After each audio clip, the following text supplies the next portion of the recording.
Good morning and welcome to the third in a series of webinars brought to you by UK UPC.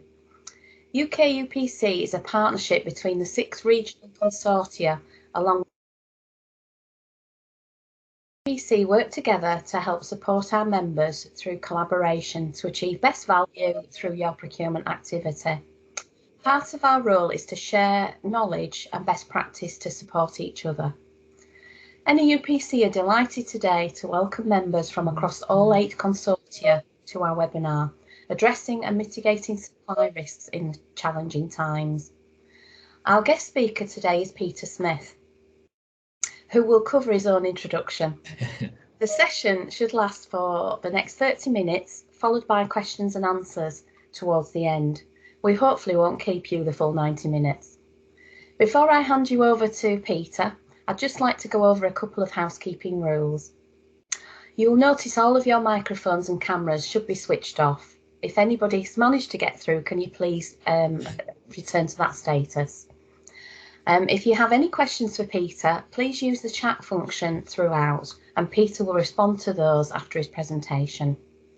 Just to reassure you as well, this session will be recorded and sent to you afterwards. It will also be shared via our NEUPC YouTube channel. So that's the end of my bit. I'm now going to hand over to our fantastic guest speaker. Over to you, Peter.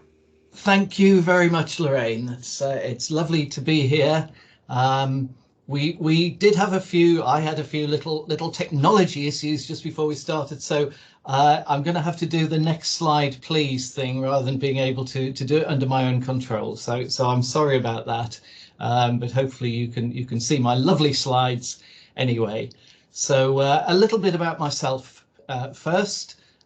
Move on to the next slide, please. I've been around in procurement for many years. Started pretty much at the bottom, graduate trainee at Mars, buyer, senior buyer, category manager, I suppose you'd call me. Then did 3 procurement director roles, public and private sector. I was president of FCIPS. I ran the Spend Matters website in Europe for quite a few years while doing consulting work, both on the buy side and a bit on the sell side as well, helping companies bid for government work, which is always interesting. And the last 2 or 3 years, I've been focusing on my writing. And Bad Buying was published just over a year ago by Penguin, which was great. And then Mark Pereira and I recently published Procurement with Purpose. And I'll come back and talk about that further anyway. So I've sort of done everything in procurement from buyer to procurement director, consultant, analyst, bit of lecturing, advising National Audit Office, all that sort of thing. Next slide, please. So what are we going to talk about today? Next slide. Oh, there we go. OK. The last couple of years has been a weird time, I think, for most of us. We've all got lots of stories. My mother was 93. She passed away last summer. COVID was a contributor to that. And it feels like things are sort of getting a bit better from the COVID point of view, but we really don't know where we're going. So we just have to try and do our best in our work and personal lives, stay positive, and do the best we can in our jobs as well. I think we've all discovered what we missed in the last couple of years, and with me, live music was right up at the top of the list. At least Reading Festival did happen last August. The 2020 was cancelled. I've got tickets for this year, so I may be the oldest rocker in town at Reading Festival in a few years' time. For procurement professionals and procurement functions, because COVID has had some quite unexpected consequences. I don't think going into it there were too many newspaper articles talking about the risk of inflation, of house prices going up faster than they have for years, of shortages of labour. It was the opposite. You know, people were talking about COVID would bring on a huge recession, depression even, but it hasn't. So some of those unexpected consequences are making life quite tricky for organisations and for procurement people. And that's what I want to talk about today. So I'm going to cover sort of 3 main topic areas. If we can have the next slide, please. And the first one is that challenge of inflation, the commercial challenges. And I'm really old now, so I can remember the early 80s, when I was a young manager at Mars.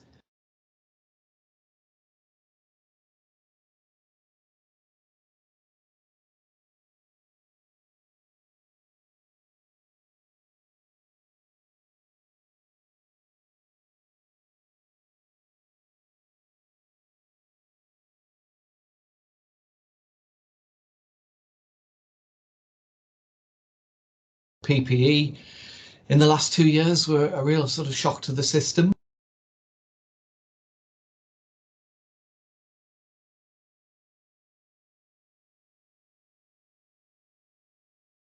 Going off to earn more money as long distance lorry drivers, catering staff. This is quite unusual for many of us, I think.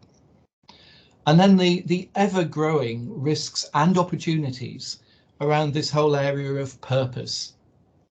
The social, environmental issues, the impact we can have as people spending our organization's money. And as I say, my last book, Procurement with Purpose, talks about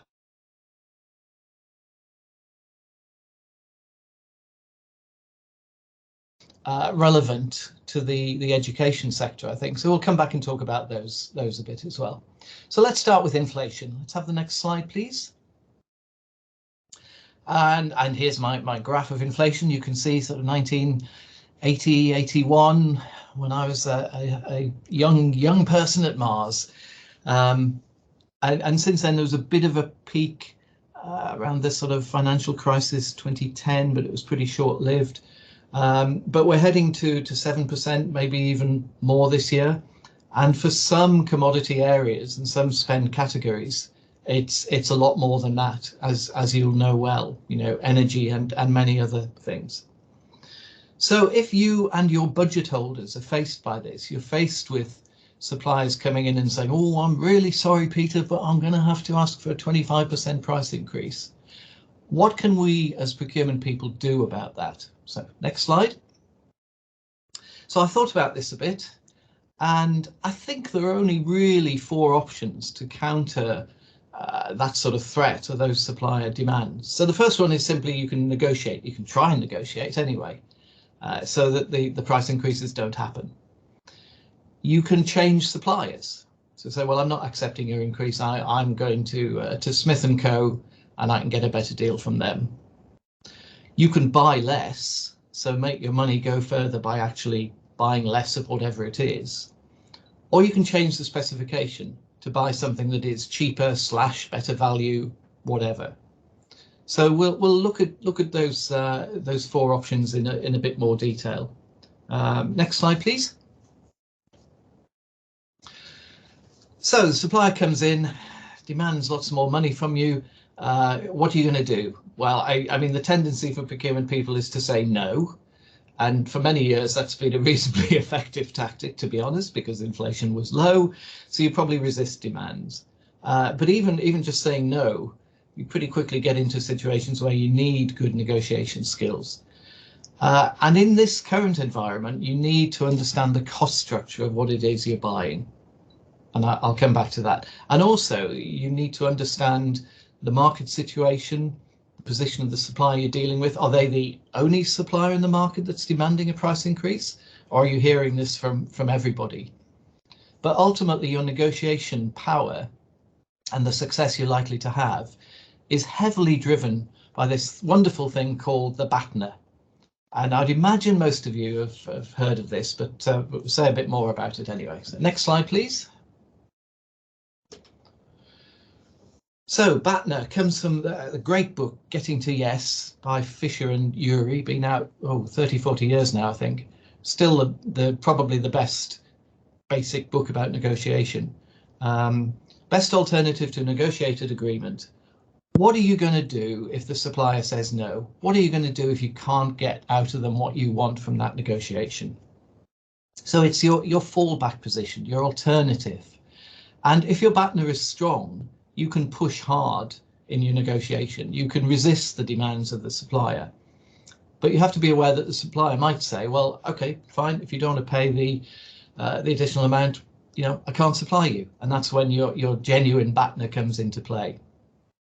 And going way back in my career to Mars, I had an interesting case. I inherited responsibility for buying the secret ingredient in Maltesers. I'm going to tell you what it is now. It was a Horlicks milk powder. And this goes into the Maltesers mix. And then when we put the little like pills into these funny ovens, they would swell up into the middle of Maltesers. It was like a magical process. And for years, Mars had tried to find an alternative supplier and failed. And my annual negotiation with Horlicks, I only did this for 2 or 3 years, was basically they would tell me what they wanted to charge. And I said yes, because I had no BATNA whatsoever, no alternative supplier. And I was actually lucky to be there when our scientists finally came up with an alternative supplier that could make a product that worked. And I went into that negotiation with a much stronger BATNA, and the price mysteriously came down about, I think it was about 35% overnight, literally. So you can be more assertive when you have a BATNA. Some examples of good BATNAs. I have other suppliers who can do this for me, and they're not looking for 20%. Or maybe we don't really need to buy this, certainly not at the moment. We can delay. We've got plenty in stock. I can get some more from other members of our consortium. So think about your BATNA anyway. Next slide, please. I mentioned earlier understanding the cost breakdown. And this is valuable if you do have suppliers coming in saying we want 15, 20, 30%. And if you ask them to justify it, this is just an imaginary example, they'll say things like, well, we're seeing energy going up by 30%. We're seeing packaging costs going up 15%. Raw materials are at least 10%. Therefore, we need 20, 30%. But understand actually where their costs come from. And this is just an imaginary case, but not all their costs are going up 10, 20, 30%. Their labour costs probably aren't. Costs of things like rent certainly won't be. I mean, business rental, commercial property rent is probably coming down at the moment. Their profit shouldn't necessarily be going up 30%. So if you can, for the important items you're buying, goods or services, if you can construct some sort of cost breakdown, it helps you understand what the justifiable increase might be. And in this case, I've worked through the equation, it comes to 9%. I'm not saying you immediately offer them 9%, that probably wouldn't be good negotiation, but if you came out at 9%, you can at least explain internally to your stakeholders why you're paying that much more. Okay, next slide. Second thing you can do, easiest way of saving money, is don't spend it in the first place. So we can question replacement cycles. Do we really need new equipment? Can we make things last longer? Can we repair instead of replace? All that sort of thing. Can we reduce the actual amount of sort of input that's going in when it comes to service contracts? Open the cafeteria for a shorter period. Don't clean the offices every day, or perhaps combine activities. So some of that creative thinking about actually reducing demand. And clearly, as in most things I'm talking about, you have to do this with the stakeholders, with the budget holders and so on. But it's good if procurement can get on the front foot and actually be suggesting things that you could do, I think. You can put stronger gates in place, perhaps working with finance, making people, budget holders, jump through more hoops if they want to engage consultants, or business travel or events, or time limits on how long temporary staff can be engaged. And some demand management happens automatically. If somebody has a fixed budget, then if price goes up, obviously they can buy less within that budget. And the pitch from procurement then should be for us to say, well, understand prices are going up, but I'm going to help you get as much marketing as possible, as much technology as possible for your budget. That's my job. I can't make all price increases go away, but I can help you maximize the value you get out of your 500,000 budget or whatever. Next slide.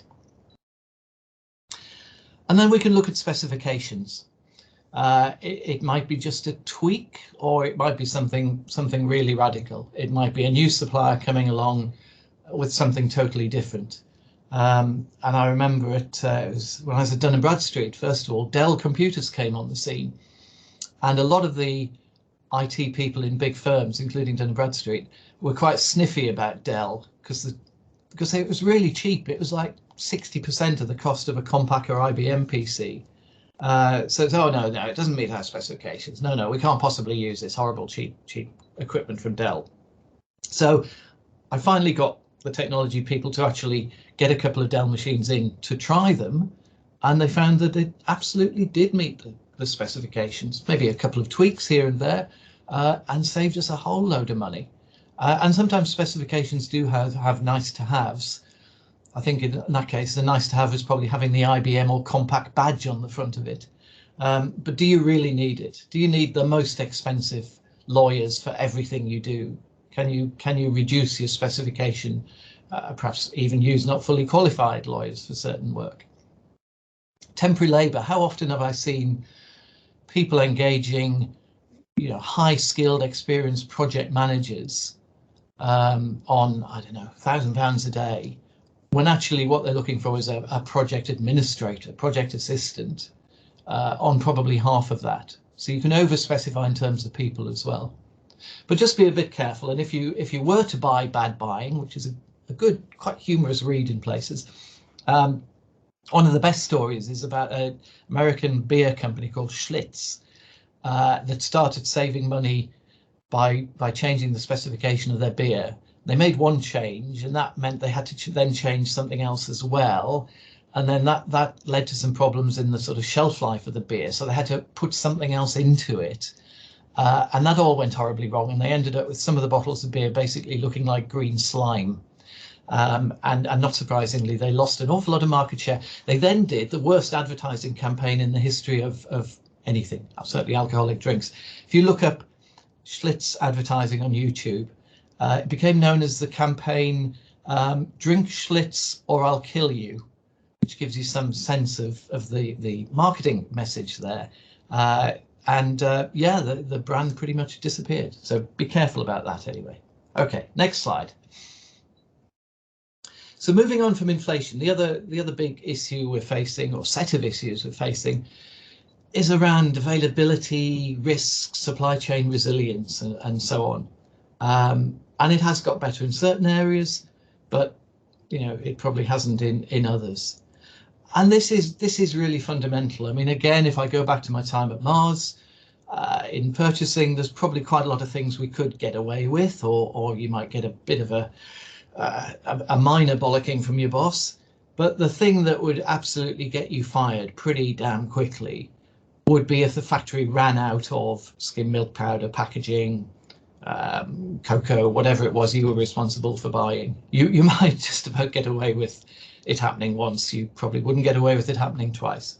So maintaining supply is a really fundamental role for procurement. And I won't say we've forgotten it in the last few years, but we've got very excited about great strategic initiatives in procurement and our seat at the top table and all of that. But a big part of what we're there for is to keep our organizations running.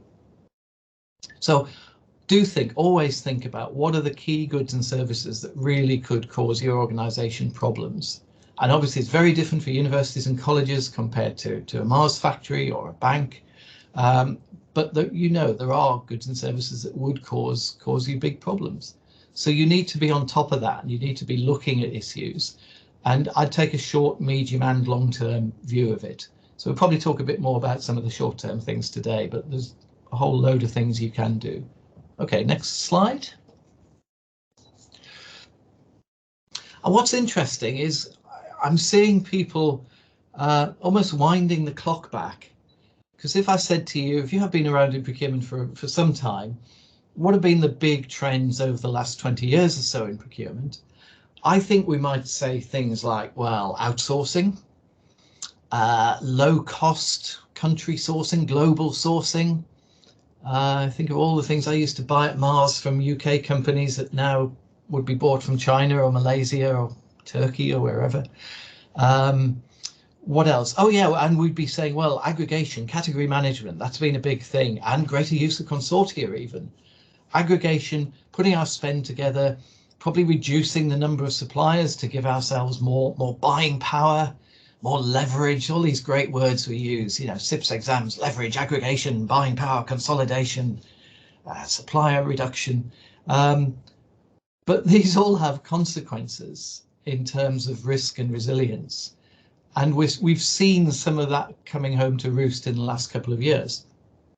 And one of the reasons that the NHS had such problems with PPE is they consolidated and aggregated a lot of the spend across the whole NHS into NHS supply chain and into a relatively small number of big suppliers situated an awful long way from any UK hospital. So what I'm seeing now is organisations, public and private sector, looking at some of the alternatives and, I say, almost turning the clock back. Just in time, that's another big trend of the last 20 years. We don't need to hold stock. There's always plenty available out there. There's always a supplier who can get my skim milk powder or my PPE or my lab equipment, get it to me really quickly, you know, 24 hours, 2 hours, whatever. And then suddenly it doesn't happen. They can't do that. So I think organisations are looking at going back to maybe holding more stock in certain cases. They're looking at more local sourcing, local or national, or maybe regional, but not depending so much on stuff coming from the other side of the world. Even insourcing, we're seeing some of that in government, trying to bring some IT work back in-house after 20 years, more than 20 years. I was in the DSS, Department of Social Security, back in the mid-90s, yeah. And DSS was one of the leaders in outsourcing pretty much all the IT work. So that's changing.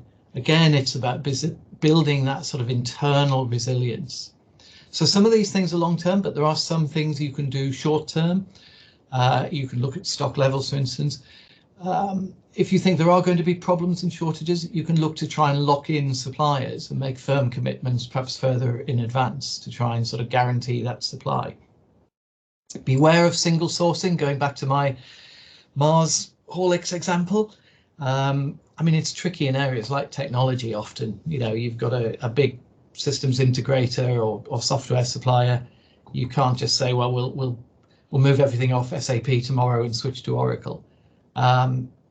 But look at where you do have some flexibility, and you could look at additional suppliers, new supply sources, and so on. And this is a good area where collaboration can help. I mean, if you can work together as a group through the university consortia or whatever, in some areas like stockholding, for example, you might be able to do something meaningful without, you know, every university having to build stock of everything. I haven't talked to any of the consortia about this. This is just an idea I had as I was writing this presentation, to be honest. So next slide. So there were things you can do relatively quickly, but then of course you need to have a medium and long-term supply chain risk strategy in place, and processes and plans and tools and skills in place. And that's really another whole presentation, so I'm not going to go into that in great detail today. But if you haven't thought about this and you're at an early stage in this journey, then you should start thinking about building a business case to do something. And this is an area technology really can help. I'm not selling any technology today, but I've done quite a lot of webinars and speeches and so on risk in the last few years. And whenever I've heard practitioners talking about this and their journey, the thing they all say is if you're any size, you know, beyond a very small organization, you can't do this on Excel spreadsheets, because that's generally how people start doing their risk management. It's an Excel spreadsheet and, you know, lists of suppliers and categories and risks and so on. And to do it properly, you know, that's just not good enough, really. So this is an area where technology can really help you get on top of it, both in the sort of forward planning of risk, but also things like getting risk alerts, so you know when things go wrong. I don't really have time to go through it, but there's another good story in Bad Buying about what happened when I think it was a Siemens silicon chip plant had a fire in Mexico, and the different reactions of Nokia and Ericsson. And Nokia reacted much better and much faster because they got on top of what was happening and knew what was happening. And it cost Ericsson hundreds of millions of euros, actually, not being on top of the risk situation. So, okay, next slide, please. Right, let's come on to the third topic, which is all about procurement with purpose, reputational risks, social environmental impact, all of that. And yeah, this isn't a fad. I think until, you know, a year or two ago, I would do presentations, people say, oh, this, you know, this whole thing's just a fad, and I don't believe in climate change. And if there is climate change, we can't do anything about it anyway, so not worth worrying about it. You don't hear that quite as often now. And it's not just the environmental issues. You know, we're much more aware of things like human rights in our supply chain, even diversity and inclusion in the supply chain, what we can do in terms of helping disadvantaged groups, you know, getting more apprentices perhaps from disadvantaged backgrounds into the workforce. Lots and lots of issues, and it's quite challenging for procurement and for organisations generally, because it's got so much more complicated from when I started. And you know, we looked at price and quality and service. That was probably pretty much it. You've got to think about all these other issues, and there is a point, you can't do everything every time you buy something. So I'll come back to that when we talk about strategy. So climate change is probably the #1 issue, but in the Procurement with Purpose book, I think I identified something like 26 different issues that fit under that sort of purpose agenda. And you've got some interesting issues in the education sector. I had a little bit of involvement a few years ago with Electronics Watch, which look at working conditions in electronics factories in Asia and so on. And people like Andy Davis, when he's involved with LUPC, did some great work with them. And one of the issues there was, you know, a lot of students, Asian students, studying in the UK, and they don't want to think they're using equipment that might have been built by their old friends back home in conditions of almost slavery in some factories. And I think generally there's going to be a squeeze on universities and colleges, as there always is, and attracting students is critical. And having a good story, I don't mean an untrue story, I mean a genuine story, having a good story to tell about what you're doing in areas like the environment, like social value and so on, is going to be really important. And on the negative side, you don't want to be labelled as a terrible organisation, a terrible place that's killing the orangutans, or having 6-year-olds working in factories somewhere. So next slide, please. It's quite confusing actually, because the public sector tends to call all of this social value, and the private sector uses different terms. ESG, there's the United Nations Sustainable Development Goals. Some people use sustainability just to mean the environmental stuff. Others use it to cover everything. It is jolly confusing, but there's just a list of some of the areas we cover in the book and that you might want to look at in your own organisation. So next slide.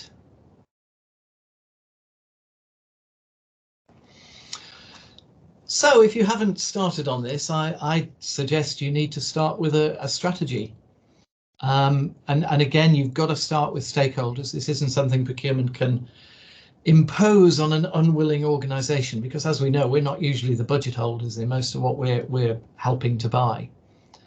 So you need to understand your stakeholders and what is it you're really trying to achieve? What is the business case for doing this? Because there has to be a business case. Now that can be linked to your customers, as it were. So what I just said about how universities need to position themselves with students. It can be linked to a business case in terms of your own staff and the war for talent. There's no doubt, I think, organisations that look appealing because of what they're doing in these areas can recruit better people, or people who wouldn't want to go and work for a tobacco company or somebody digging up minerals somewhere. And then you need to think what you can really do that makes a difference. And what I mean by that is some of what I've seen happening in the public sector in the UK has been a bit random.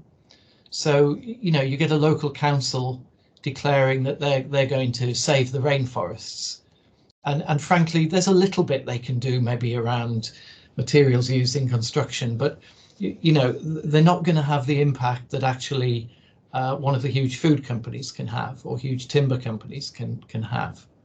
What a local council can do is an awful lot in terms of encouraging local apprenticeships, encouraging maybe kids coming out of care to get them into good jobs and apprenticeships, supporting local businesses, maybe supporting businesses owned by minorities. You know, there's stuff that Surrey Heath Council can do, or Surrey University can do. It doesn't have to be some huge global initiative about water management in the Nile Delta. So think about what's actually practical, where you can make a difference, and it's something where you can see what the steps are. I mean, that's the other problem. I saw some food product I bought the other day, and the company there said, well, we promised to move to entirely compostable packaging by 2022, but we've realized that it's impossible. You know, that packaging we need doesn't exist yet. So there has to be an element of sort of pragmatism as well, otherwise you're going to set yourself up to fail. So think about all of that, and then you need to think about how you can actually embed this into procurement processes, because again, I'm seeing a lot of organizations with great mission statements and great, you know, claims and promises about what they're going to do. And then if you actually talk to a category manager, head of procurement even, at operating level and say, yeah, but what are you actually doing? You get a much less convincing answer. So how do you take this into account when you're selecting suppliers? What are the clauses you're putting into contracts that actually tie suppliers to doing what you want them to do in these areas? How are you doing contract management? This is a huge gap at the moment, contract management. Even some organizations that are doing a pretty good job in terms of things like incorporating agreements with suppliers into contracts and using it in selection processes. When you say to them, well, how are you tracking what suppliers are actually doing? You get more sort of blank stares. And I was talking to a local authority about this recently, and they said, well, the problem is most of the contract management isn't done by procurement. It's done by the budget holders, people out in the organisation. And, you know, it's quite hard to tell them that they have to check on whether a supplier is employing disabled apprentices or has reduced their emissions by 30%. You know, but I mean, contract management has always been a bit of an issue and a problem in the public sector and the private sector for that matter. I wrote a report for National Audit Office in 2007, and it's still pretty much the standard base document on contract management in government. And, you know, we said then it wasn't terribly good, and it hasn't got an awful lot better, I don't think. Anyway, enough of that. Next slide, please. I think we're coming close to the end now. So what can we actually do? I'm not going to go through this in detail, but I thought this was just a useful slide to put in the pack, and it might be a bit of a reminder for you. But of course, you need to go out and buy the book, so, you know, don't rely on this presentation. There are things you can do at every stage, even before you start the procurement process. Educating the market, giving them information about what you want and what you expect, explaining how you're going to be looking at social value in your procurement. So there's stuff we can do all the way through. And this is another area where collaboration, absolutely key. And you look at some of the best things that are happening in terms of new technologies, new packaging, clever water management systems, trying to improve the lot of subsistence farmers in the rainforest so they don't have to chop down the trees, more sustainable development generally in developing countries. And almost all the good things are happening with collaboration, sometimes between a buyer and supplier or buyer and multiple suppliers. But I'd probably say even more often, it's sort of across sectors, industries. So even competing firms, you know, the chocolate and cocoa firms are working together to do stuff that improves the environmental impact of cocoa and helps the cocoa growers. You know, Mars compete very vigorously with Nestle and Suchard and Mondelez and so on, but they work together in some of these areas. So great opportunity, actually. I'm sure the consortia are, I know they are doing things already, but a great opportunity, I think, for universities and colleges to work together, perhaps through the consortia, and sort of drive change and make things happen there. Okay, next slide, please. Oh, we finished. This is the problem when you're not driving your own slides. You forget when the finish comes. Yeah, lots of contact details there. I write at least one article a week, generally on the Procurement with Purpose website and one on the Bad Buying website.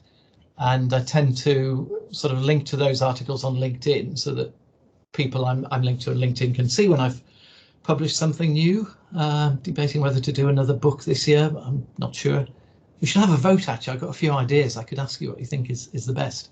And if you haven't bought Procurement with Purpose, if you go, I think it was in the meeting invite, but we've published through a little company called Brown Dog, and they have their own online bookshop. And if you buy through them, you're supporting a smaller business rather than Amazon. Nothing against Amazon, but you're supporting a smaller business. And when you get to checkout, if you put PWP in capitals 2021 until the end of January, you'll get £3 off the book, which means it's only £14. And it's got lots of pages, so that's a very reasonable cost per page. Okay, I think I've finished. Thank you so much for listening. And please stick some questions in, or it'll be a very short session, but I've got a couple. So hopefully people can type their questions in the meeting chat. That's open to everybody. Can't see anything. I've got a couple. So one question. How do you handle it if you have conflicting objectives? So if I introduce more suppliers, I have less risk, but the additional suppliers might cost more than my original supplier. Okay, so that's a good question, and it's something, you know, we face all the time, and I've certainly faced it when I was doing real jobs frequently. And there's no magic answer, but this is in a sense the challenge we have in procurement in lots of different ways. So we're constantly trading off, you know, price and quality and service and social value now. And part of our skill is working with stakeholders to get those balances right. And I think it's the same thing here. So certainly, I mean, I'm going way back to Mars again, but you know, Mars hated being in a single supply situation. And I've told you the story, you know, why that can be bad.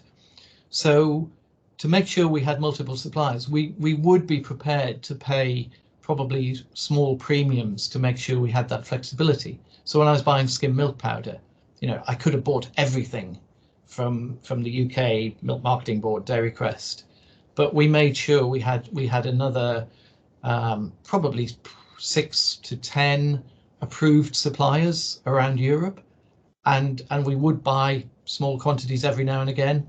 I mean, we wouldn't pay stupid prices, but you know, we'd pay a little bit extra to make sure we had that flexibility. Because if it does come to the crunch, I think this is an important point. Even if you think the market's quite vibrant and there are other suppliers there, if suddenly your main supplier lets you down, let's say, it's not easy often. It's not easy to instantly turn on other suppliers. You know this. You know, getting them set up, getting their products or services approved, you know, getting your budget holders and stakeholders to know them a bit so they're comfortable with it. It all takes time. Whereas if you have other people that you have done some business with, it's much easier to say, well, I know we normally buy, you know, we buy 100 tons of skim milk powder 3 or 4 times a year, but how about 1,000 tons next quarter? Could we do that?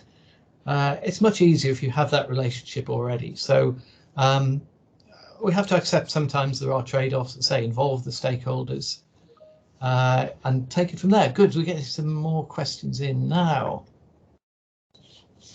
Oh, that's a good one. What's your view about the long delays and stacking of trucks reported by BBC News going to Port of Dover and even longer on the Calais side? Is it short-term blip or these underlying stubborn supply chain problems?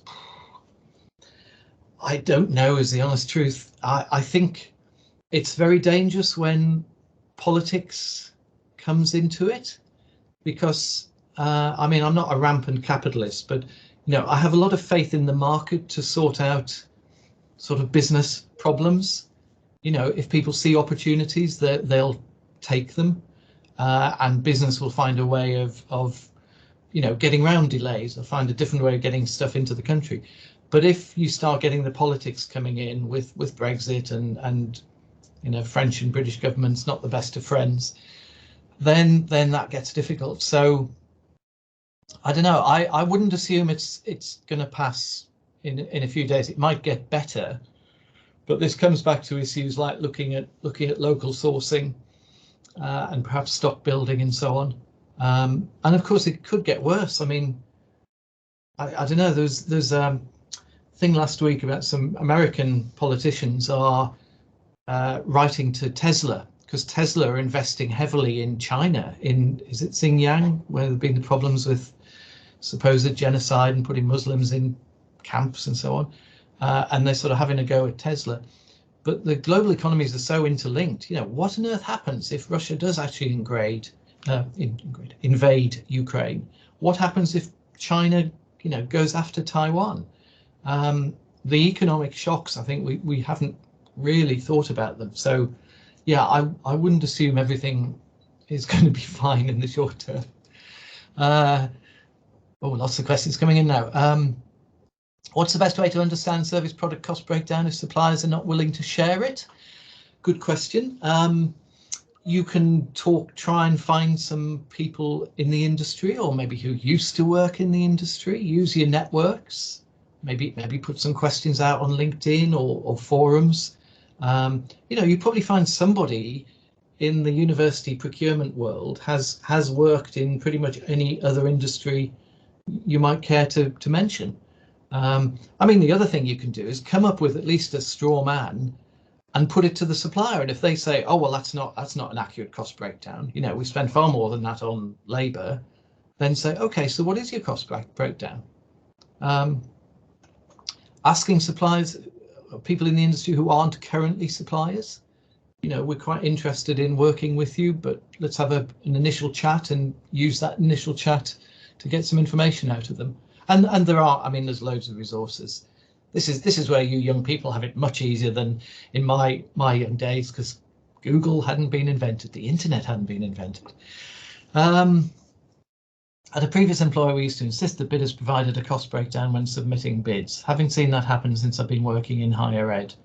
Yeah, well, there's certainly a place for that. I can't say I've done it, in everything I've bought in every organisation, but I have done it at times. And I've even bought a number of actually goods and services where the whole cost has been based on a sort of supposed open book cost breakdown. Mind that takes us into another whole discussion about things like cost plus arrangements that can go horribly wrong. But if you understand the cost breakdown and you can work through it and say to the supplier, we're happy to pay you an 8% margin if we understand your true costs. There's a danger there. You're not incentivizing the supplier to keep trying to drive down their costs as well, of course. So that's an issue there. But it's worth considering, certainly. What are your thoughts on long-term partnership agreements such as banking services under PCR regs? Stakeholders want much longer terms than recommended best practice. Yeah, I think you have to. I mean, I don't know exactly what periods we're talking about here. It is a problem in the public sector. I mean, I'm well aware of it because, the private sector does sometimes want to develop long-term relationships and be able to say to a supplier, look, you do a good job here. There's no reason why you shouldn't be with us for life. However, I do believe that competition, or at least the threat of competition, is really important to stop suppliers getting complacent. So, from that point of view, the public sector renewal of contracts is not such a bad thing. I think one thing is to talk to stakeholders about the risk of getting locked in, and what happens if technology changes. What happens if new challenger suppliers come in that just have a much better service or much lower price or whatever? Do you really want to be locked in for 10, 20 years, whatever?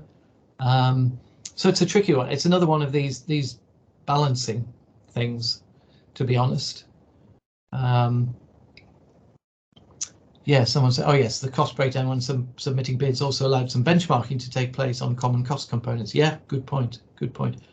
And I mean, I know in the public sector, because I've got friends who've worked for big technology companies, you know, they make a lot of money on the markup for other stuff that they're sort of buying as part of the contract. You know, if they've got an overarching IT deal, and part of that is they source tech equipment or software even, you know, they play games on that and they make more margin on that, even if it's supposedly open book and declared. So you have to be careful there. Are we not just temporarily subject to bad buying further up the supply chain when manufacturers buy raw materials components at greatly increased cost? Well, yeah, yeah, yeah.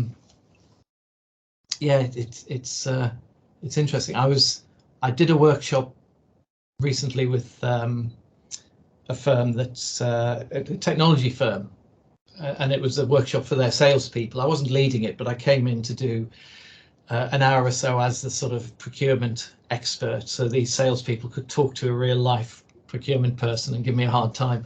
But what was interesting was they were saying, well, a bit like what I've just said, a big part when they're bidding for contracts, a big part of what they're putting in is actually the cost of stuff they're buying from their suppliers, and they were losing contracts on price. And they say, well, we think it's because our own procurement people don't buy well enough. And I said, well, you've got to get them involved in this process. You can't have your sales process being totally divorced from what your procurement people are doing if they're accounting for half the cost of what you put into the bid. You know, you've got to tie them into that, and they need to be incentivized to win those contracts as much as the salespeople are. So, yeah, but I mean, if you're buying from manufacturers, you know, even if they have brilliant procurement people, if they're buying components or materials where genuinely the demand has gone up, like we saw with PPE, there's only so much they can do. Yeah, as we've seen.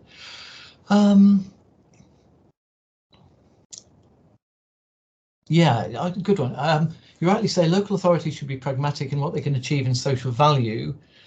You also mentioned the public sector is a bit random in its approach.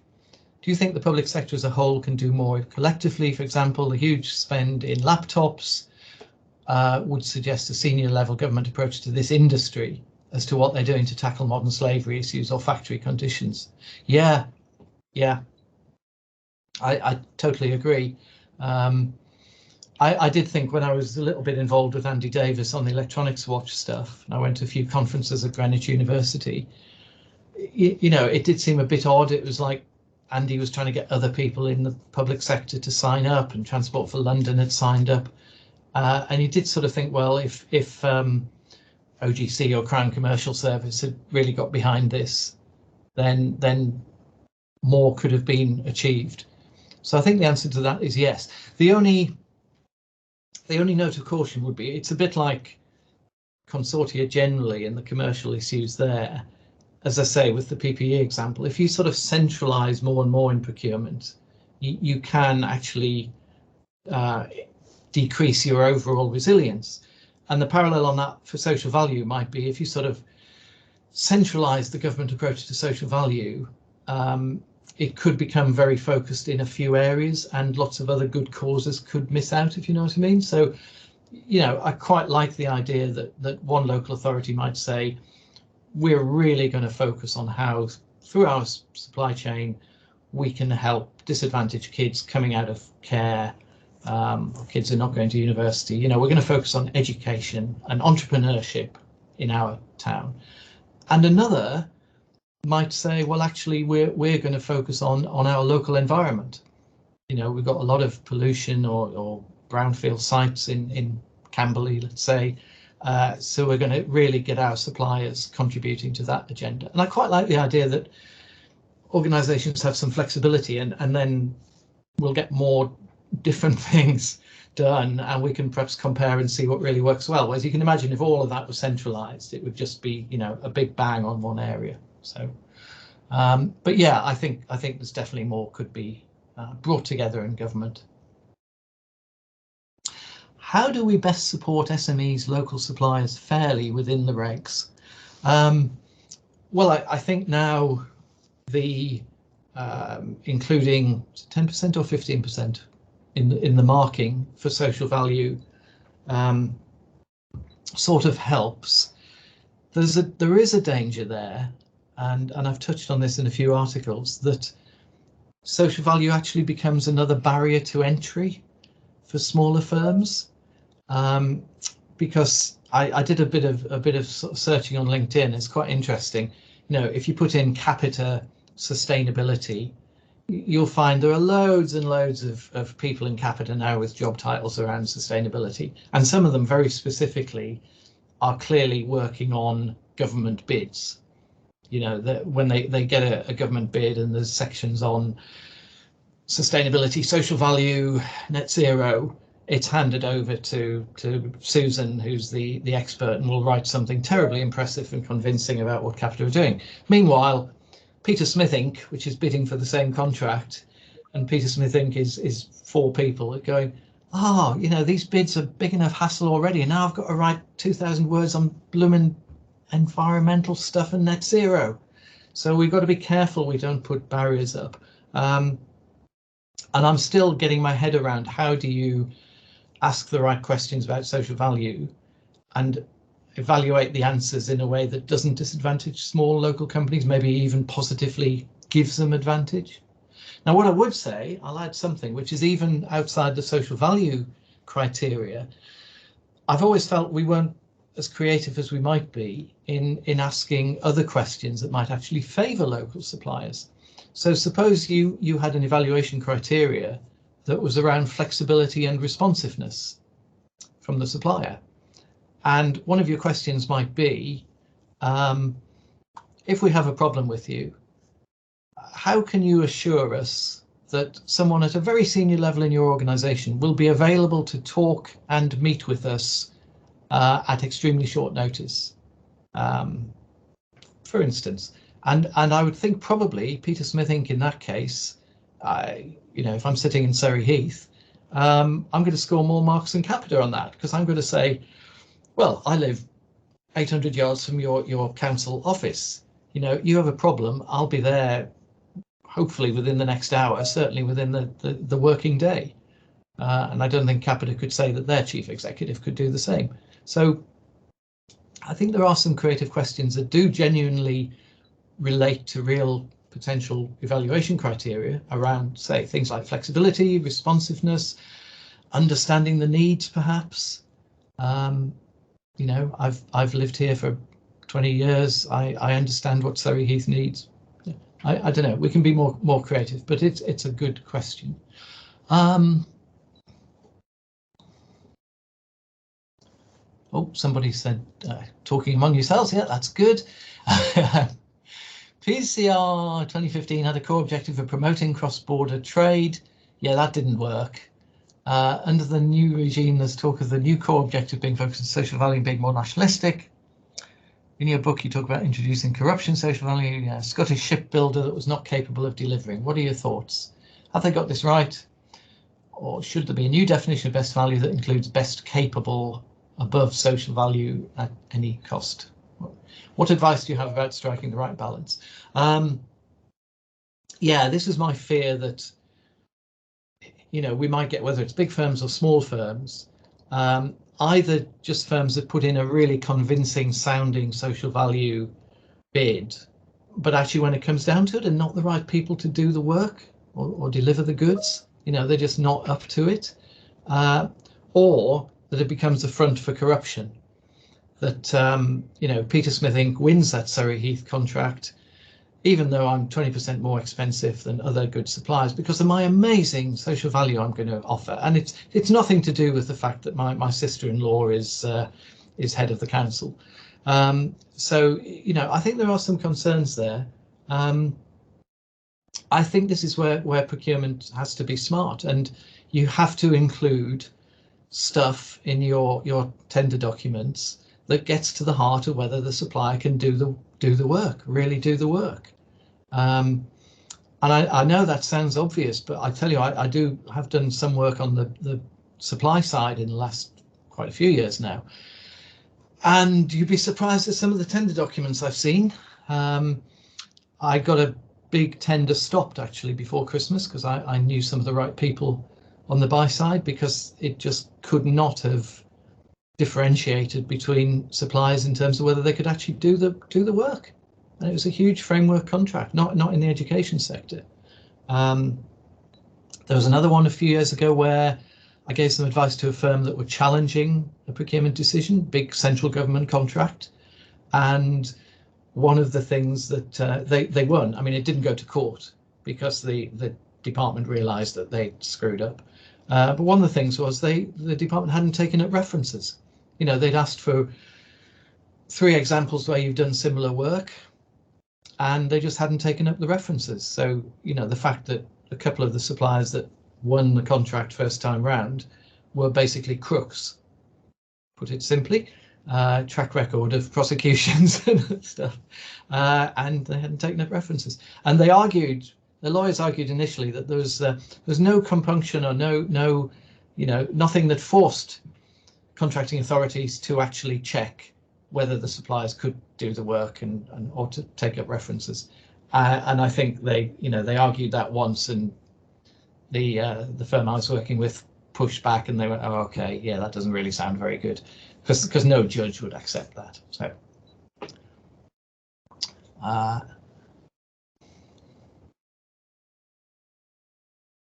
okay, to clarify, CCS, for example, have been involved with supporting Electronic Swatch on a project-by-project basis. For various political reasons, this wouldn't be on a membership basis in the same way as an HE consortium, for example, would affiliate. Good. Yeah, I mean, there are sensitivities, obviously, in a lot of this. You can create supplier development process to help small local guys to work towards being more competitive when it comes to social value and sustainability. Yep. I mean, something I did, I don't know if you remember, there was a review called the Glover Review in about 2008 or 9 about SMEs, encouraging SMEs to win more government contracts. And I did some work then with Sally Collier at OGC on implementing that.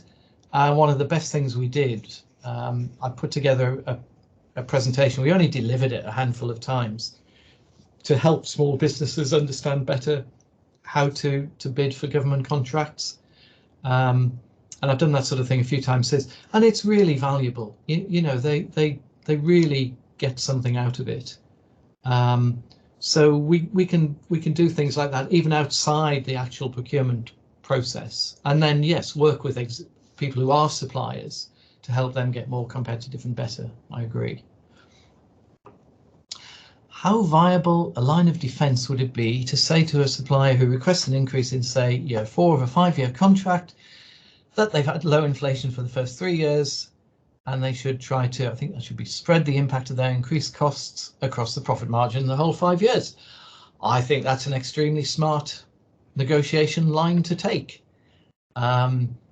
Whether it'll succeed will depend, as I said earlier, on things like your BATNA and the power you have in your position compared to them. But I think that's yeah, that's very reasonable.